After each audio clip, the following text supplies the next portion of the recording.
Hey guys, Seattle Beats here and welcome to my Trials Fusion Fault 10 DLC.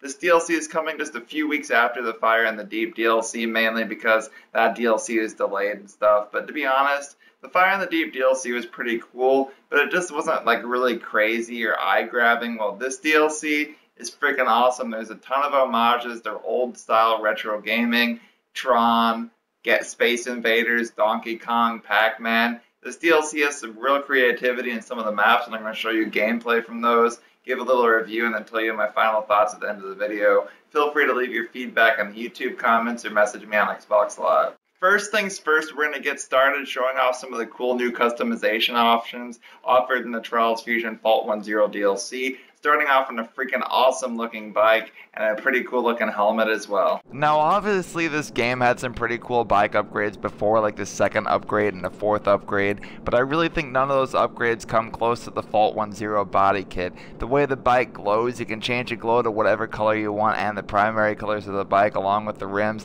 I'd really have to say this is probably my favorite looking bike so far in the game up to date.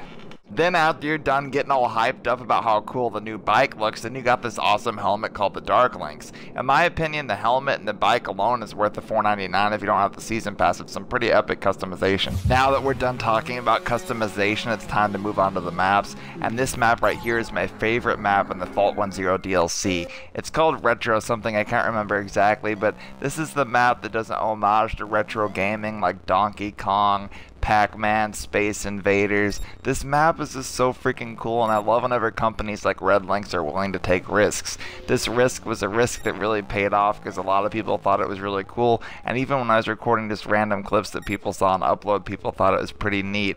I love it whenever companies aren't afraid to try something new. The cool custom maps that people are capable of making on this game, along with what Red Lynx has made as well, is why I love this game so much. Companies that take risks are companies that make great games, and companies these days are always so worried to try that, and the way that Red Lynx is always trying new things is what keeps this game fresh, interesting, and why I love it, and I think this experiment was a great idea. Props to you, Red Lynx. Now that you've seen my favorite map in the DLC, I bet you're eager to see the extreme map for this DLC. And you're going to be happy because this DLC's extreme map is harder than the last one. Well, if you're a new Trials player, I might not be too happy about that. But I will say, even if you're a Trials player that faults a few hundred times on extreme tracks, you should be able to beat this one. It's just harder than last month's, and I will say it's a good challenge. It's not no Inferno 4, but it definitely still is a challenging map. So you'll be happy with this month's extreme map, and the overall DLC has a nice challenge to it, so it makes it really hard to get finished. I'm just saying, based on other DLCs I've played and other extreme maps, it's definitely not the hardest, but it's definitely enough of a challenge for you to enjoy yourself. I just wanted to kind of update you on that. Probably say that this part of the map is the hardest part in the map. You're going to fault a lot until you get used to exactly how to take that part of the map.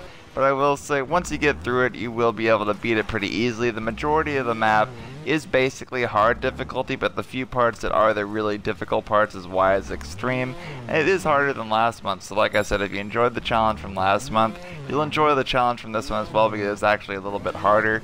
But for those of you that are newer to Trials, like I said earlier, it's not so impossible that you won't be able to beat it. It's not no Inferno 4, but it's definitely enough of a challenge where you're going to be able to brag about it if you beat your friends on it. I personally like maps that don't really piss you off, but maps that are challenging enough where you can kind of be like, booyah, I just destroyed that, kind of like the hype from beating a map. If a map can give you that, I'll love it. If I get pissed off, I'm probably not going to play the map for a little bit, if you know what I mean. Now that you've seen my favorite map in this DLC and the extreme track as well, I'll just show you a few more honorable mentions so you can see some of the other cool maps in this DLC. Don't want to just be biased and only show you my favorite maps, but I will say this map's pretty cool as well. It almost feels kind of like a Tron reboot, if you know what I'm saying. And the DLC itself just has a lot of cool homages that I think make this DLC probably one of the best DLCs so far. So yeah, based on my reactions you've seen so far, you can probably guess what my recommendation's gonna be.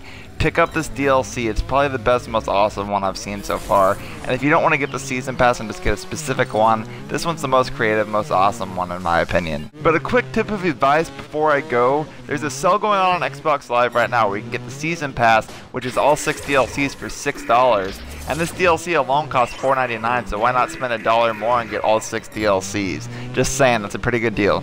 Now, I'm not sure if this deal is going on everything because Trials Fusion is available on Xbox 360, Xbox One, PS4, and PC. but I will say I can guarantee you can at least get the season pass for that cheap on the Xbox One sale. $6, that's $1 per DLC, and these DLCs actually have quite a bit. I'd recommend spending that cash because honestly, out of all the games I've played the last year, I've put more hours into this game than any of them. I just checked and I put over 250 hours on this game. I'm serious, 250 hours. It's the game I put most hours in more than anything. I only have like 30 on GTA, so I think that shows how fun this game can be. Also, before I go, I'm going to show you a quick gamer tag that you need to check out. It has lots of cool content coming on Xbox One, and I can't wait to see what they have to offer. Check it out in this outro. See you guys later. Hope to see you soon. Make sure that you add Reload Game TV for the newest Xbox One content. Upload may be over, but some of them left and started up their own thing. So guys, thanks for watching, and I hope to see you soon.